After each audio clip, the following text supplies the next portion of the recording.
Hello to all of YouTube, this is ThomastheSmallEngine back with yet another video on Tugs. I felt some inspiration to do this after uploading my review on the whole series, which you should check out if you haven't. It'll be a lot more interesting than this video, I assure you. Also, if you couldn't tell from the opening of that video, I am so sorry it has taken me this long to upload it. I wish I could promise I'll get back on track from here, but I never know when I'll get busy. In the meantime, I'd just like to make a quick video about the Tugs timeline. Timelines fascinate me in shows like Thomas and Tugs, which might not portray a perfectly orderly narrative. A complete Thomas timeline of the Railway series and TV series combined would be something I love, but that would take months of research and possibly watching all 24 seasons. Ugh. Tugs with only 13 episodes will be much easier. So, looking all together at the Tugs episodes, the very first thing that is certain is that Sunshine, the first episode, is indeed the beginning. Sunshine's trial and joining the Starfleet are in this episode, and he appears in every single episode of the show, so there's no episode that could possibly take place beforehand. With that settled, some might be asking, Thomas, why do they need to take place in a different order? What if they just go chronologically from episodes 1 to 13? The answer to that is even though the series is episodic, there are a lot of clues and little things in it that might point to a different order. So I'm going to talk about these clues one at a time. Clue number 1. The Big Mickey crane. This is one of the most talked about continuity points in Tugs because Big Mickey apparently dies in Munitions and his model appeared for years in Thomas, even to the point where he got a face and was named Big Mickey. One hint from me that the Tugs episodes took place in a different order was that Big Mickey was introduced by the narrator in the episode High Tide, 2 episodes after he dies, and the characters talked about him in Munitions as if we, the audience, already knew him. You could make the argument that Big Mickey didn't actually die in Tugs, since the 15-minute version of the episode had the narrator indicate that he landed in shallow water. However, I'm not a fan of that idea. Most prefer the 20-minute version of the episode where it's implied he drowns, and in neither cut do we see him being rescued, unlike the Fulton Ferry. So, placing Munitions at the very end of his time, that means it has to take place after Warrior, High Tide, Quarantine, Jinxed, and High Winds. I didn't mention it has to take place after the episode Ghosts, but I'll get back to that one later. Clue number 2, Burke and Blair. Here's a few fast clues. Burke and Blair are introduced by the narrator in Quarantine and show up in Ghost later, so as we already expected, Ghost comes after Quarantine. Number 3. Blue Nose is introduced in Regatta and obviously Munitions comes after. 4. Billy Shoepack is introduced in Trapped, so again Upriver comes after. Number 5. The Red Sky comment. In High Winds, 10 Cents tells Sunshine Captain Star's slogan about a red sky. In Munitions, Lord Stinker says it, as if it's something we already know. So as the Big Mickey clue already confirmed, Munitions takes place after High Winds. Number 6. Boomer. Boomer had the episode Jinxed all about him where he's found by the Starfleet and by the end becomes a houseboat, never to be used as a tug again. 2 episodes later, in Upriver, we see him briefly working as a tug upriver, nowhere near the big city port.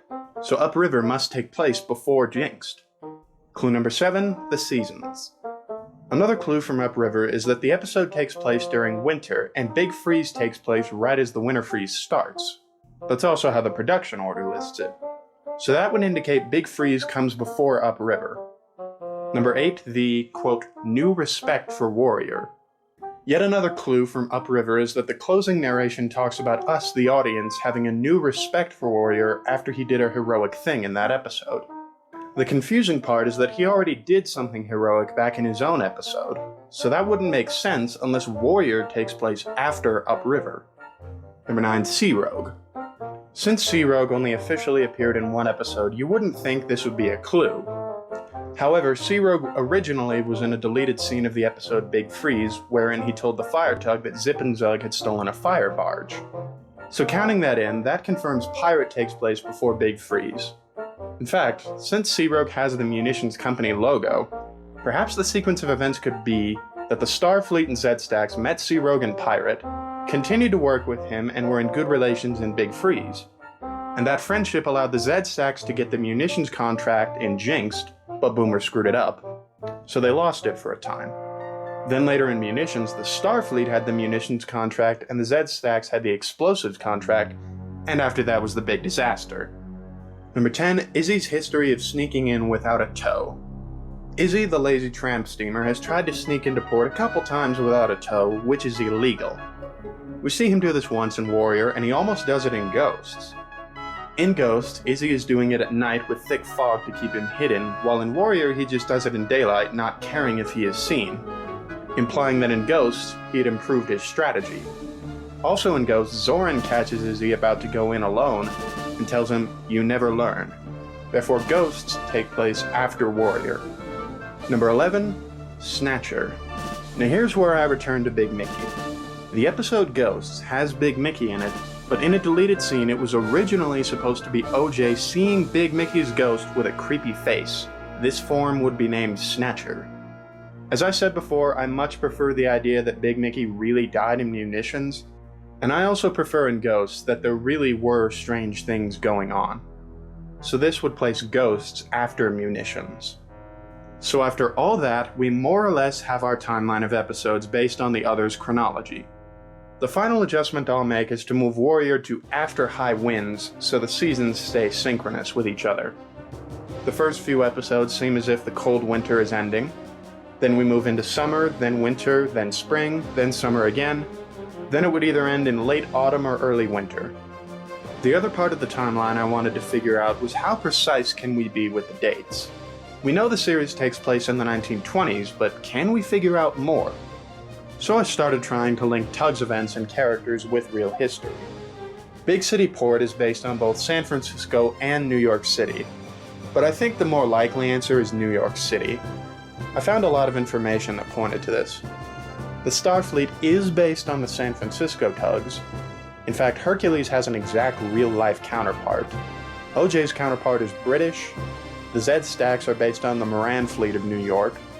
Billy Shoepack would have come from Ontario, and the Great Storm of 1912 probably refers to the 1912 hurricane season, which was on the East Coast, plus the evidence from the wiki. With that established, I started linking the big ships in the show with real ships. I think the Duchess is meant to be the SS Imperator, the Princess Alice the RMS Empress of Britain, and Vienna the RMS Mauretania. All three were ships that sailed from Britain to New York, but the timing on them doesn't exactly match. The Mauretania wasn't painted white until the 30s. Still, it's as good as you'll get. Trying to link a real munitions explosion into the timeline doesn't work too well. And there were plenty of other dead ends on real-life counterparts. The strongest link that I found is Grampus. Grampus was a real naval submarine in San Francisco that was decommissioned in 1921. It was taken apart into several pieces used for target practice, and was finally taken off the Navy's list on January 16, 1922. This is very similar to what happened in Regatta, but since Grampus wasn't dismantled in the show's universe and just blown up immediately, I think that definitively places Regatta as taking place on July 4th, 1921. So if I place that date on the episode, then I can say Sunshine takes place in early 1921 as winter was ending, with Pirate not long after. Trapped would have been later, in spring or summer of 1921. Regatta is July 4th. Quarantine actually corresponds to the July 1921 heat wave in northeastern US and Canada, so high tide would be between those two episodes somewhere in July. Big Freeze would be the start of winter 1921. Upriver would be either late 1921 or early 1922. Jinxed would be early 1922. High Winds would correspond with springtime, since that's the time of year when the wind blows the hardest. So, spring 1922. Then Warrior and Munitions would be summer of 1922. Lastly, Ghosts with the thick fog would happen when winter is starting up again in late 1922. One date I considered but decided against was the arrival of the SS Imperator, the counterpart to the Duchess, to New York. The Imperator's first trip to New York in the 20s after an overhaul was when it left Liverpool on February 21st, 1920. Calculating the speed of the ship and distance to travel, it would have arrived in New York 5 days later, on the 26th. However, I felt that it was dumb to have a mysterious year gap in the first few episodes, and that ship went to New York many times later over the years. Grafting realistic events onto all the episodes would create a lot of inconsistencies, and I think Grampus is the only one that's intentional. It's similar to Toby's real-life counterpart now that I think about it. So, I'm revolving the dates of the show around Grampus's decommission, and that event alone, which will keep Sunshine as early 1921. However, I decided that since there's no reason not to, and the date fits, why not place Sunshine as February 26th, 1921. That makes today the unofficial 100-year anniversary of the events of Sunshine, which is why I uploaded it today. Happy Tugs Day. And that is everything I have on a Tugs timeline. Tugs was a lot of fun to watch for the review video and still fun to research. It was just a great show. I don't know how many others are interested in this sort of thing, so I'll see how this video does. But if anyone does care to correct me on anything I got wrong or point out someone else who has done a Tugs timeline, feel free to let me know in the comments. Thank you all for watching.